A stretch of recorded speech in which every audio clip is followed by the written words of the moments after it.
My name is Ryan Casta, and I am doing my informative speech on the development of democracy in ancient Athens for fall 2020, and I currently have no audience. The beginning of democracy goes back to ancient Athens. Today, many governments have adopted different types of democracy. I have always been interested in ancient history and ancient Greece, especially when it comes to its early forms of democracy. But who's behind the creation of this popular form of government? Much of democracy's early development in Athens was brought forth by Solon, Solisthenes, and Ephialtes. Solon took the first steps towards democracy. He made a new class system that was wealth-based, and your wealth would determine what public office you could hold. He also brought new rights for citizens, according to Jason Edwards' democracy. Citizens could now participate in public assemblies, could become prosecutors in trials, and there was the creation of the bull, which was a council of 400 citizens drawn from the tribes, and in a way, a sort of early senate. After a short period of tyranny, the next reforms came with Solisthenes.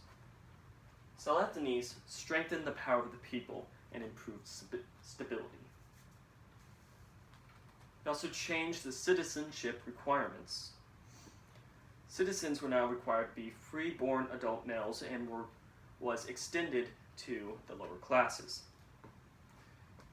Ernest Capdevielle's Origin of Democracy in Ancient Athens says that foreigners, especially skilled workers, were added to this list. He also gave more power to the citizens. All citizens could now run for public office. There was also the introduction of ostracism, which was a way to banish citizens by popular vote. This was designed to prevent potential tyrants.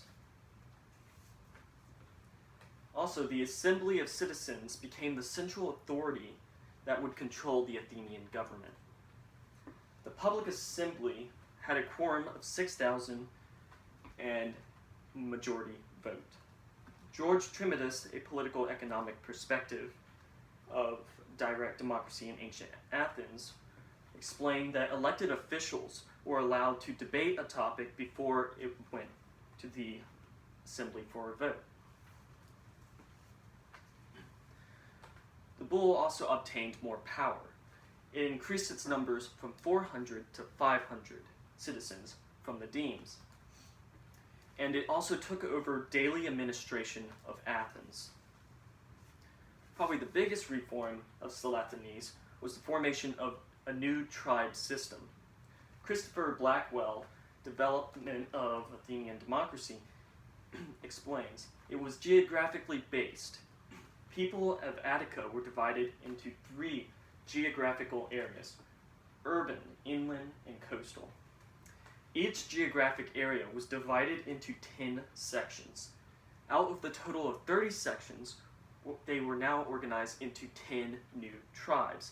Each tribe had 1 section from each of the geographic areas. This helped prevent division over tradition, culture, and economic statuses. It also improved the political stability of Athens. It was also further divided into demes, and each tribe would elect its own general or strategos. The final major reforms came with Ephialtes. Ephialtes extensively weakened the aristocracy's power. Jason Edwards' democracy explains that he gave the judicial authority of the Areopagus, which was the old oligarchy, to the Dicastria, which was known as the People's Courts. He also changed the citizenship requirements again.